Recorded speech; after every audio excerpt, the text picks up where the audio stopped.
साथियों, इस साल के बजट में आपने देखा होगा गोल्ड और सिल्वर पे जो कस्टम ड्यूटी है उसको कम करके 6% कर दिया गया। तो इस वीडियो में हम देखते हैं कस्टम ड्यूटीज़ क्या होते हैं। देखिए, अगर आपसे कोई पूछे कस्टम ड्यूटीज़ क्या है, ड्यूटीज़ मतलब कि टैक्स हो गया। तो ये ऐसे टैक्स हैं जो कि इम्पोज करे जाते हैं इम्पोर्टेड गुड्स एंड सर्विसेज पे। तो अगर आप कोई चीज़ इम्पोर्ट करते हो, ठीक है, या फिर कोई सर्विसेज अगर आप इंपोर्ट करते हैं तो उस पर जो टैक्स इंपोज होगा उसे क्या कहते हैं, कस्टम ड्यूटी। देखो, हमें इतना ही पता होना चाहिए कि कस्टम ड्यूटीज़ होते क्या है। ठीक है, इसी तरीके से क्वेश्चन ऐसे ही बनाया जा सकता है कि वाई कस्टम ड्यूटीज़, ये कस्टम ड्यूटी जो है ये क्यों इम्पोज करे जाते हैं। देखो, तो टैक्स का जो मेजर पर्पस होता है वो टैक्स कोई भी हो, चाहे इनकम टैक्स हो, चाहे जीएसटी हो, चाहे कस्टम ड्यूटी हो, चाहे एक्साइज ड्यूटी हो, कोई भी ड्यूटी हो, मेजर जो पर्पस होता है वो तो साथियों यही होता है कि रेवेन्यू कलेक्ट करें, एक रेवेन्यू जनरेट होगा। दूसरा, जब हम बात करते हैं कस्टम ड्यूटीज़ की, तो इससे हम अपनी डोमेस्टिक इंडस्ट्रीज़ को प्रोटेक्ट करते हैं। देखो, अगर बाहर से कोई चीज़ इंपोर्ट कर रहे हैं, अगर उस पर ज़्यादा टैक्स लगाएंगे तो ऑब्वियस सी बात है कि जो इंपोर्ट है वो महंगे हो जाएंगे।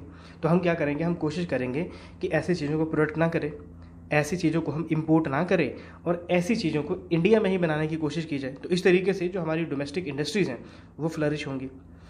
ठीक इसी तरीके से ये कहीं ना कहीं इस बात की ओर इशारा भी करता है कि आप ट्रेड को रेगुलेट कर रहे हैं और आप अपने वेलफेयर के लिए ट्रेड को रेगुलेट कर सकते हैं। और अगर आप कस्टम ड्यूटी इम्पोज कर रहे हैं तो कहीं ना कहीं ये आपके रेगुलेशन के पावर को यहाँ पे शो कर रहा है। फिर at the same time encouragement of export.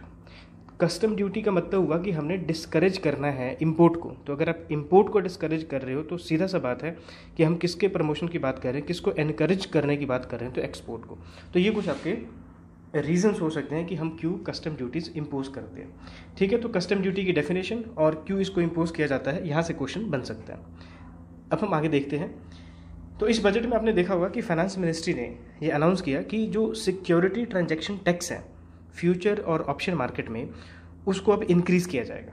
ठीक है, तो इस हेडिंग से हमें पता चलता है कि सिक्योरिटी ट्रांजैक्शन टैक्स क्या है, फ्यूचर एंड ऑप्शन मार्केट्स क्या होते हैं, इसको थोड़ा सा समझ लें।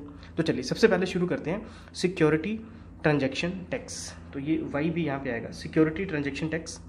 तो ये सिक्योरिटी ट्रांजैक्शन टैक्स क्या है? तो जब हम सिक्योरिटी ट्रांजैक्शन टैक्स की बात करते हैं साथियों, तो सबसे पहले अपने याद रखना है ये एक डायरेक्ट टैक्स है। ठीक है, और डायरेक्ट टैक्स का क्या मतलब होता है, जिस पे टैक्स लगेगा, ठीक है, उसको ही टैक्स पे करना पड़ेगा। ठीक है, ये टैक्स को शिफ्ट नहीं कर सकता। अब ये जो टैक्स है ये एक डायरेक्ट टैक्स है। तो कब इम्पोज होता है? तो साथियों, जब भी आप सिक्योरिटी मार्केट में कोई चीज़ खरीदते हो या बेचते हो तो वहाँ पे जो टैक्स लगाया जाता है उसको हम क्या कहते हैं, सिक्योरिटी ट्रांजैक्शन टैक्स कहते हैं। तो ये जो टैक्सेबल सिक्योरिटीज़ हैं ये क्या क्या हो सकते हैं? तो बहुत सारी चीज़ें हो सकती हैं सिक्योरिटी मार्केट में। ये इक्विटीज़ हो सकते हैं, डेरिवेटिव्स हो सकते हैं, कुछ भी हो सकते हैं। सिक्योरिटी ट्रांजैक्शन टैक्स को कौन लगाता है और कौन कलेक्ट करता है, तो इसके बारे में भी हमें पता होना चाहिए। तो इस टैक्स को सेंट्रल गवर्नमेंट के द्वारा लगाया जाता है और इसके द्वारा ही कलेक्ट किया जाता है। तो ये भी इन्फॉर्मेशन हमें पता होना चाहिए। अब क्योंकि हमारे पास बहुत अलग अलग की सिक्योरिटीज़ हैं तो इसका रेट ऑफ टैक्सेशन जो है ये भी अलग अलग होता है। ठीक है, तो ये लाइन भी आपने याद रखना है। तो ये जो सिक्योरिटी ट्रांजैक्शन टैक्स है ये सिर्फ और सिर्फ कब एप्लीकेबल होगा, अगर आप कोई भी सिक्योरिटीज़ खरीदते या बेचते हो शेयर मार्केट में।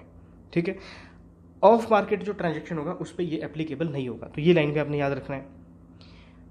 अब जो हमारा न्यूज़ है वो ये है कि फाइनेंस मिनिस्ट्री ने इंक्रीज़ कर दिया है सिक्योरिटी ट्रांजैक्शन टैक्स को फ्यूचर एंड ऑप्शंस पे। तो हम देखते हैं कि फ्यूचर एंड ऑप्शन ट्रेडिंग्स क्या होते हैं।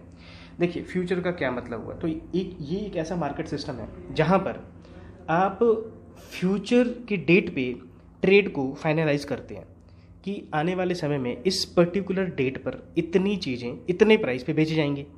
ऐसा जो मार्केट सिस्टम होगा उसको हम क्या कहेंगे, उसको फ्यूचर मार्केट कहेंगे। ऑप्शन मार्केट फिर क्या है, ऑप्शन ट्रेडिंग क्या है? तो देखो, ऑप्शन ट्रेडिंग में क्या होगा, है भी ये भी फ्यूचर से रिलेटेड है, लेकिन यहाँ पे डिफरेंस क्या है कि जो खरीदने वाला है, जो बायर है, बायर खरीद तो सकता है लेकिन वो खरीदेगा ही, ऐसी ऑब्लिगेशन उस पर नहीं है। जो अग्रीमेंट हुआ है कि फ्यूचर में इतनी डेट को इतनी क्वांटिटी में इतने प्राइस पे ये जो चीज़ें आपने खरीदनी है, ठीक है, ऑप्शन में ये बाइंडिंग नहीं है बायर के ऊपर कि वो खरीदेगा ही, लेकिन फ्यूचर में क्या होता है, ये बाइंडिंग होता है। तो बस इतनी चीज़ आपने याद रखना है। फिर ये डेरिवेटिव्स क्या होते हैं? तो डेरिवेटिव्स की जब हम साथियों बात करते हैं तो देखो, डेरिवेटिव्स कोई भी फाइनेंशियल कॉन्ट्रैक्ट हो सकता है जो अपनी वैल्यू कहाँ से डिराइव करता है, अंडरलाइंग एसेट से। ठीक है, ये एसेट्स कुछ भी हो सकते हैं। सबसे पहले अगर हम एग्जांपल कंसीडर करें तो एग्जांपल हो सकते हैं फ्यूचर एंड ऑप्शंस। तो ये फ्यूचर है, फ्यूचर एंड ऑप्शन जो है ये डेरिवेटिव के एग्जांपल हो सकते हैं। तो जब हम डेरिवेटिव्स की बात करते हैं तो इसके कॉन्टेक्स्ट में जो अंडरलाइंग एसेट्स है वो क्या है, शेयर्स हैं, बॉन्ड्स हो सकते हैं, ठीक है। तो डेरिवेटिव्स क्या होते हैं, डेरिवेटिव ऐसे फाइनेंशियल इंस्ट्रूमेंट्स हैं जो अपनी वैल्यू डिटरमिन करते हैं, डिराइव करते हैं कहाँ से, अंडरलाइंग एसेट से। तो फ्यूचर और ऑप्शन इसके एग्जांपल हो सकते हैं, और इनके अंडरलाइंग एसेट्स क्या है, शेयर्स हो सकते हैं, ठीक है, बॉन्ड्स हो सकते हैं। तो इस टॉपिक में इतना ही। Thank you for watching, keep learning, keep growing. जय हिंद।